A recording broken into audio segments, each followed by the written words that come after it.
In one of my more recent videos, when I'm talking about using a commonplace notebook as a brain dump to just get your thoughts out onto paper so that you can take some time away from them and forget about them, someone left an interesting comment. Just because you write down your thoughts into something like a commonplace notebook or a journal, it doesn't magically make your problems go away. I totally get where this comment's coming from, because at one time, I was there too. That was my thought process as well.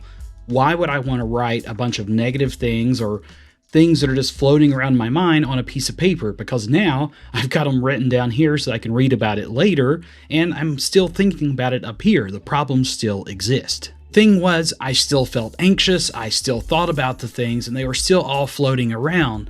But what I had to ultimately teach myself to do was that in the moment, if I'm thinking about something that's really bothering me or just playing on my mind, that I could write it in my journal, give it that time to think about it as I'm writing it down, and then put it away and start thinking about other things. But for example, yesterday there was some news I heard that really upset me. It made me very angry. So what I did is I immediately went to my journal and I wrote about it. I talked about how that particular event made me feel, what was going through my mind, the thought process, and what I was going to do about it. I put all that in my notebook, and those thoughts instantly made it out of my mind onto paper.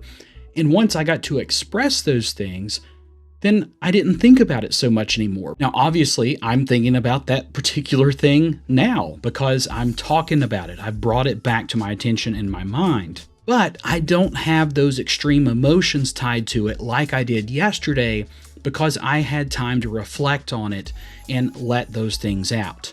Now, if that thought comes back into my head at a later time and it's starting to bother me again, I can go back to my notebook and reference the things that I talked about originally and kind of see where I stand in those feelings then. Because ultimately, it's up to you when you choose rather not to focus on a particular thought and what emotions that you bring into the equation to deal with them. There's actually a science behind what's going on. So here's what's happening. Your brain moves from thinking to processing. So when you keep everything in your head, it's like you're trying to juggle 10 balls all at once, and it becomes very overwhelming. But when you start writing, that forces your brain to slow down, to focus on one thing at a time and make sense of the chaos. In fact, studies show that writing activates a part of your brain called the prefrontal cortex. This is the area responsible for decision making and problem solving. And by putting your thoughts onto paper, you're giving your brain a space to process and prioritize instead of spinning in circles. But the thing is that maybe I failed to talk about, or this commenter fails to understand, is that writing things down doesn't magically make things disappear or change your emotions. Because that's not the purpose. Writing is about creating yourself clarity, not instant relief. And if you're honestly expecting to write something down and instantly make all your problems just up and vanish like a magician, then you're just setting yourself up for failure and disappointment, which is going to discourage you from continuing to write things down and journaling later on. Instead, what you should think about is it's a way to clean out a closet, to structure yourself, or to organize yourself in a way that you're no longer worrying about the thoughts, but you're trying to strategize with these thoughts. How are you going to stop letting them control you in that given moment? And how are you going to stop these thoughts from having power over you, but instead you take control and power over your thoughts? So how to get the most out of writing? Well, if writing hasn't worked for you in the past, try these tips to make it more effective. Tip number 1 is to use prompts to focus your thoughts. So instead of just dumping random thoughts, use specific prompts like, what's one thing that's bothering me today? Or what's one small step I can take to feel better? These questions help you dig deeper and move towards a solution. Tip number 2, write with a purpose. So don't just write for the sake of writing. Write to clarify, reflect, or brainstorm. For example, if something's bothering you, ask yourself, why is this upsetting me? And what can I do to control this situation? Tip number 3, let it go after you write about it. And this one's very crucial. After you've written it down, make a conscious decision to let it go for now.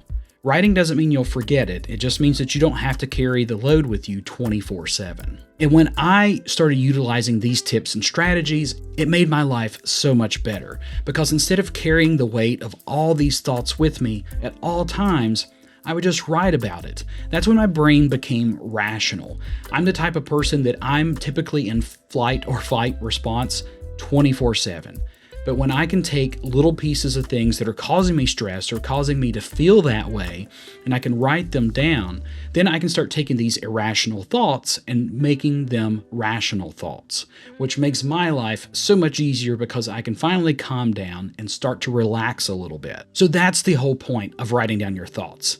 It's not so you can get your thoughts on the paper and magically make yourself instantly better. It's so you can get a better understanding of what's going on in your mind and how you can take control of that situation to make things better for you. And the more you practice this, you're going to start to realize that a lot of things that happen and go on are just irrational, intrusive thoughts in our minds. And if you start to write them down and take control of the situation, it makes life better and it gets easier to do as you go along. Don't get discouraged if you're trying this for the first time and it doesn't feel like it's working for you. It's because you've got to recognize these patterns and realize how it's going to work best for you and your situation. And some things are going to be way worse than others. Me reading something that made me upset about somebody on the internet is going to be completely different than if you're in a traumatic situation or you just have a lot of hardship going on in your life. Irregardless of the situation, sitting down and writing about it and planning and strategizing is one surefire way that you're going to improve on the situation. But I hope you took something from today's video, and if you did, take it with you. Make it your own. And as always, be sure to create something new today.